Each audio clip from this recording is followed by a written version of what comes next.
আমি টুম্পা অটোওয়ালি পৌঁছে দেবই টাইমলি। না, এই সময় আমার কিছু বলা উচিত হবে না, কিন্তু এটা পরিষ্কার যে কোনো বড় সমস্যা হয়েছে। দাদা, আমি সত্যি কোনোদিনও আশা করিনি তুই ছোট বৌদির সঙ্গে এরকম ব্যবহার করবি। বিশ্বাস কর, বাড়ির কেউ কোনোদিন এটা আশা করেনি যে টুম্পা বাড়ির সাথে এটা করবে, বাড়ির এত বড় ক্ষতি করে দেবে। ছোট বৌদি কারোর কোনো ক্ষতি করেনি, আর আমি সেটা জানি। তুই জানলে না জানলে কিছুই বদলায় না নেহা। যেটা সত্যি সেটা সত্যি থেকে যায়। কিন্তু কোনটা সত্যি আর কোনটা সত্যি না সেটা জানাটা খুব দরকার। তুই কি সেটা জানার চেষ্টা করেছিস? দেখ নেহা, আমার যতদূর জানার দরকার আমি ততদূর চেষ্টা করেছি,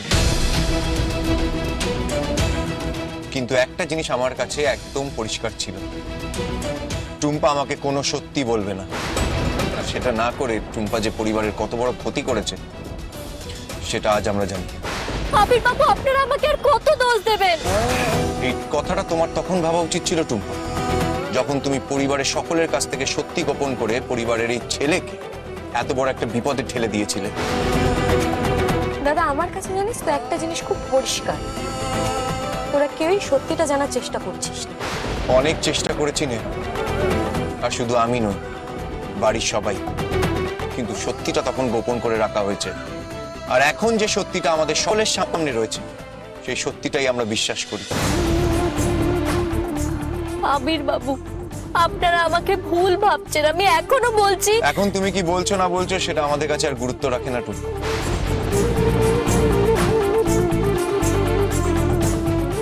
তার মানে সবাই টুম্পাদিকে দোষী মনে করছে।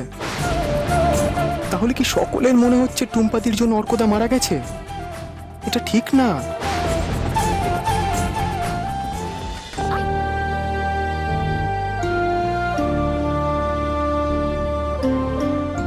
পম্পা, পম্পা, একটা ভালো খবর আছে মা। তুই মা হতে চলেছিস। তোর গর্ভে তোর আর অর্কর সন্তান আসছে।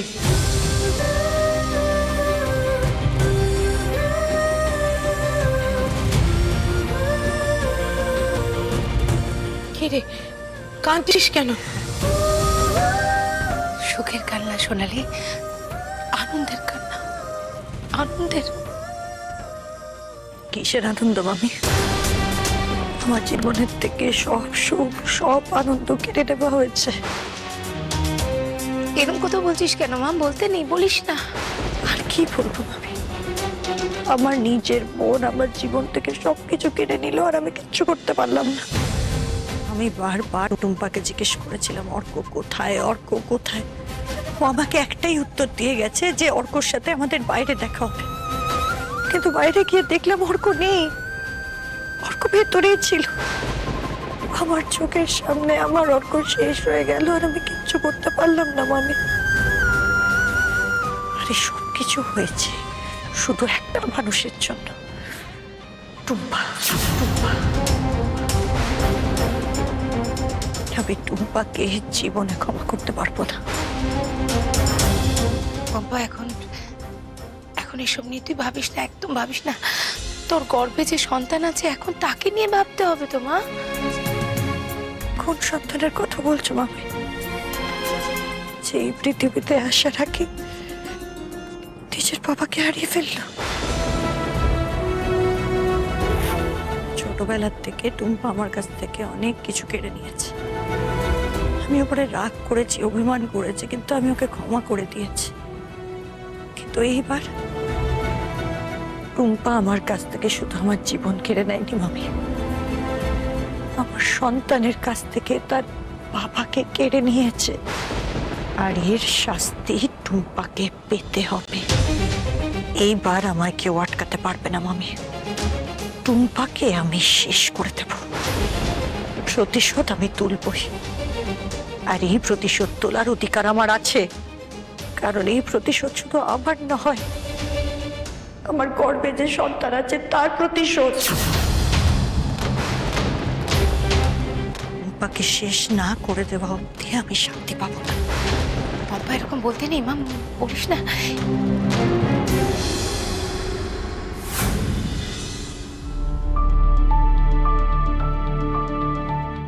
কাউকে তো দেখতে পাচ্ছি না। ছোট বৌদি, তুমি এত চিন্তা করো না।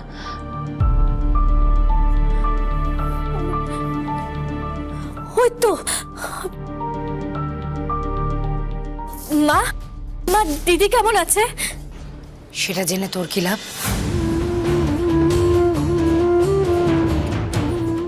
তুমি এরকম কেন বলছো? দিদির অবস্থা নিয়ে আমার কিছু যায় আসবে না, এটা তুমি ভাবলেও কি করে? তুই নিজেই আমাদেরকে এই সমস্ত কিছু ভাবতে বাধ্য করেছিস। তোমরা আমাকে ভুল ভাবছো। টুম্পা, অনেক হয়েছে, তুই এক্ষুনি এখান থেকে চলে যা। তোমরা প্লিজ এরকম করো না। তোমরা সবাই মিলে যদি ছোট বৌদির সঙ্গে এরকম করো, তাহলে আমার ছোট বৌদি কি করবে? সত্যি কথা বলতে আমাদের আর কিছু যায় আসে না। যে মেয়েটার জন্য আমাদের পুরো পরিবারটা একেবারে ঘেঁটে গেল, সেই মেয়েটাকে নিয়ে আমরা আর ভাবতে পারছি না।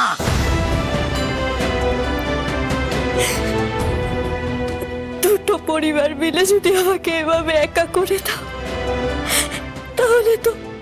তাহলে তো আমার বেঁচে থেকে আর কোনো লাভই নেই।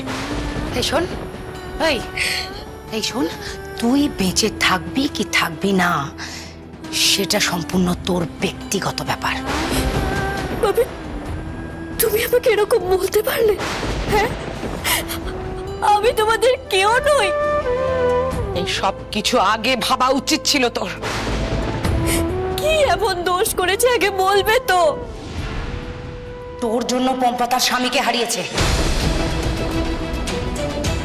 তারপরেও তুই কোন অধিকারে আমাদেরকে এই প্রশ্নটা করছিস? হ্যাঁ, তোমরা সবাই মিলে আমার ছোট বৌদিকে দোষ দিয়ে যাচ্ছ, কিন্তু একটা কথা ভেবে দেখেছো? আর যদি আমার ছোট বৌদি না থাকতো, তাহলে আমার মাও বাড়ি ফিরতো না, না বড় বৌদিও বাড়ি ফিরতো।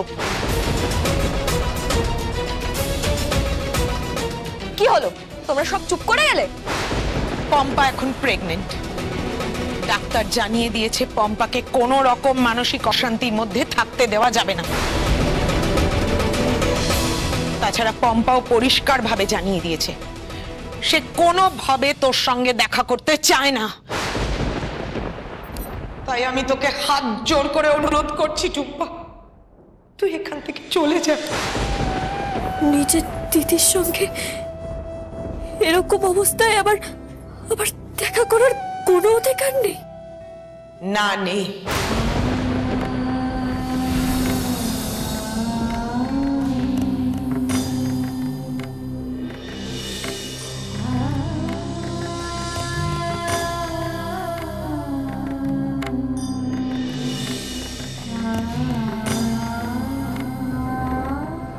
অনুরাধার সঙ্গে একটু দেখা করা যাবে প্লিজ? নিশ্চয়ই।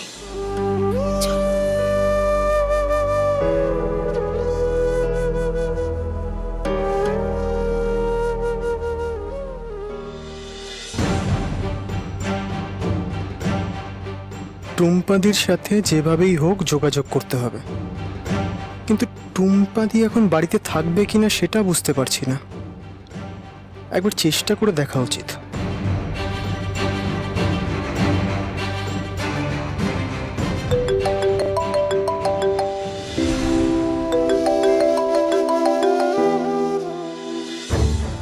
টুম্পাদি তো এভাবে কোনোদিনও ফোন কেটে দেয় না। তাহলে কি টুম্পাদি এখন ব্যস্ত আছে? না, যতই ব্যস্ত থাকুক না কেন, টুম্পাদিকে ফোন করলে টুম্পাদি ফোন ধরে। তাহলে কি টুম্পাদি এতটাই ভেঙে পড়েছে যে সে কারোর সঙ্গে কথা বলতে চাইছে না? টুম্পাদিকে একা ছেড়ে দিলে টুম্পাদি আরও অসহায় হয়ে পড়বে। আরেকবার চেষ্টা করে দেখি।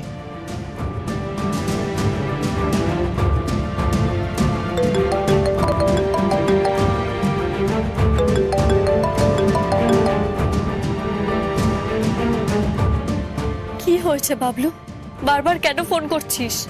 হ্যাঁ টুম্পাদি, কি হয়েছে তোর? আমি আজকে অটোতে তোদের সবার কথা শুনেছি। আমি বুঝতে পারছি তুই এই মুহূর্তে কতটা একা হয়ে রয়েছিস। টুম্পাদি, তুই খুব ভালো করে জানিস আমরা সবাই তোকে কতটা ভালোবাসি। তুই নিজেকে কোনোদিন একা মনে করবি না। কেউ থাকুক না থাকুক, আমি আছি তোর পাশে। কিন্তু বাবলু, বাকিদের আমি কিভাবে বোঝাবো যে আমি কোনো অন্যায় করিনি? আমার জন্য ওর কথা আমাদের ছেড়ে চলে যায়নি, আমি কি করে বোঝাবো বাবলু? তোর জন্য কি করে কেউ ছেড়ে যেতে পারে টুম্পাদি? তো জানি তুই সবাইকে বাঁচানোর জন্য কিভাবে একা লড়ে যাচ্ছিলিস। কিন্তু আজকে দাঁড়িয়ে এটা কেউ বিশ্বাস করে না বাবলু। সবাই মনে করে যে আমি নাই, অর্কদার মরে যাওয়ার পেছনে। কিন্তু কিন্তু এটা তো অন্যায়। যে মানুষটা ভুলে গিয়ে বাড়ির লোকেদের ফিরিয়ে আনার চেষ্টা করলো, আজকে তাকে দায়ী করা যায় কি করে? আমিও তো সেদিন নিচে ছিলাম টুম্পাদি, আমি তো সবটা জানি।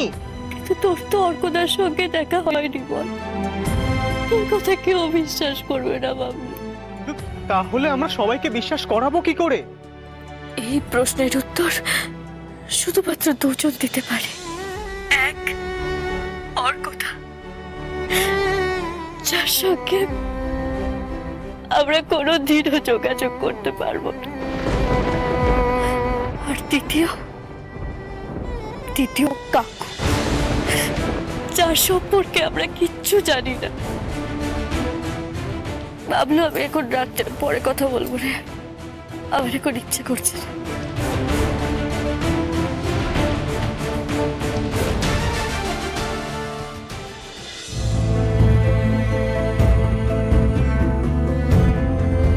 আমি জানি ছোট বৌদি, তোমায় কেউ বিশ্বাস করছে না, সবাই তোমার উপর অন্যায় করছে, কিন্তু আমি আছি তোমার সাথে।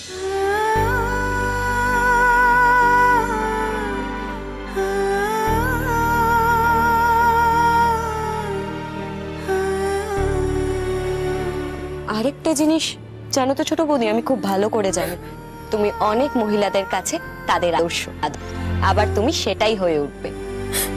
আমি কি করে সবার কাছে আদর্শ হবো? যখন আমার নিজের বাড়ির লোকই আমাকে বিশ্বাস করে না রে। অগ্নি পরীক্ষা তো সবাইকে দিতে হয় ছোট বৌদি, তোমাকেও দিতে হচ্ছে, কিন্তু আমি জানি ছোট বৌদি আবার আগের দিন ফিরে আসবে, আবার তুমি সকলের আদর্শ হয়ে উঠবে। বিশ্বাস করো।